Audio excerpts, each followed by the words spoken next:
Hi guys, good evening and welcome back once again to the EdWord. I'm your host Eddie, and in tonight's video I will be discussing what I thought of the latest and very good episode of House of the Dragon, which dropped yesterday on HBO Max. I just had a chance to watch it just now. Whoo, boy, lots going on here.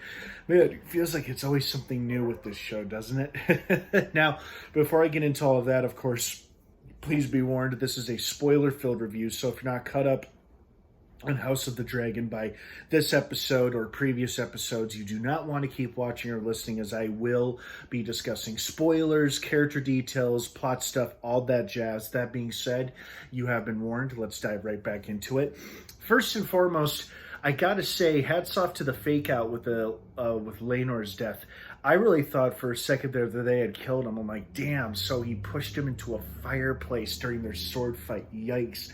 And then we see the swordsman getting away, his paramour. And it's like, oh, never mind. I guess they faked it. They faked it all out. Okay, great, cool. So they killed him without killing him.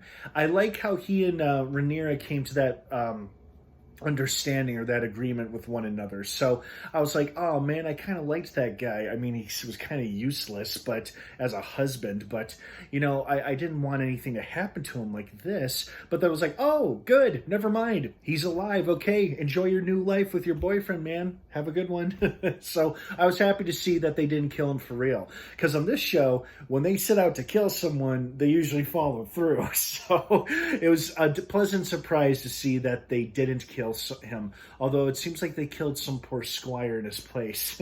Although I did felt bad for the parents, you know, them believing that was their one and only child left smoldering on the ground there. Ouch. You know, I feel like the children in this episode, all of whom did a great job, especially in their little brawl scene.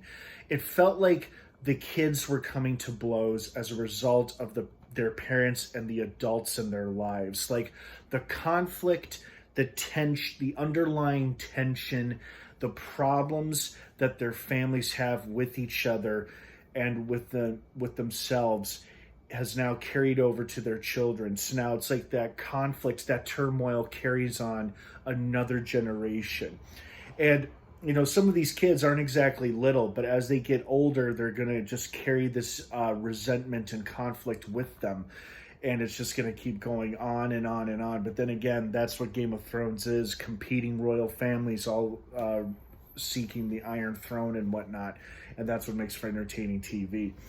You know, for a minute there, I really thought somebody was actually going to fulfill Allison's request with literally an eye for an eye. It dawned on me when she made her request out loud. I'm like, oh, Jesus. She actually wants them to pull out a kid's eyeball? Damn. And for a second there, I'm like, oh, God, is someone actually going to do it? Okay, no, everyone here is sensible enough to not remove a child's eye. As weird as that sounds, such things have been known to happen in the world of Game of Thrones. So thankfully it didn't happen. But I was like, wow, talk about literally an eye for an eye. So I like how Allison herself admitted that she had crossed a line, like she had just reached her limit with how much crap she was going to take and how she was kind of sick and tired of playing the role of the Queen Regent and just wanted to be an angry mother for once. I mean, it makes sense. But at the same time, it's like, you know, you still got to put on that role or that face when you're in that kind of position.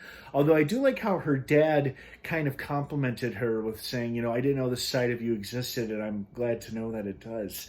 So that was cool. But I'm pleased that no other child lost their eye. I mean, it sucked for the one kid who lost his eye, but I did like his perspective on it. He's like, do not mourn for me, mother. I may have lost an eye, but I gained a dragon. Dragon riding sequence was awesome. That thing is so cool looking. Such a gorgeous, magnificent creature. And I get it, you know, its rider is dead. It might as well have a new rider. Although, you know, to be fair, it probably should have gone to one of her two girls. But kid beat them to it, so yeah, now he's going to be a one-eyed dragon rider. How badass does that sound? So that was a cool sequence. Love the dragon riding bit.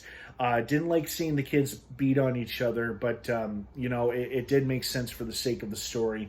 And I didn't really care for the Rhaenyra Daemon stuff going on. I mean, they're uncle and niece, so it's nasty.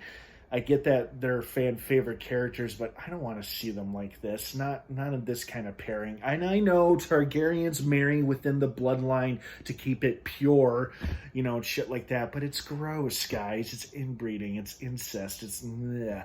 And maybe you're saying, well, why are you watching this show then? Well, you bring up a good point. There are other reasons and other areas that they explore that fascinate and entertain me, and so I'm not just in it for the incest like some of you might be. I hope nobody is in it for the incest and inbreeding. But no, this was a great episode all the same. And we only have a few more to go this season, so I'm very curious to see what's going to happen, like how it's all going to come to a head for at least this season. And we'll see what happens. But in the meantime, I'm going to keep on watching, as I hope you guys are too. So what did you think of this episode? I'd love to hear your thoughts and feelings on it in the comments section down below. Thank you so much for watching. Have an awesome rest of your night. House of the Dragon drops new episodes every Sunday on HBO Max. Have a good one, everyone. And of course, until next time, may the Force be with you.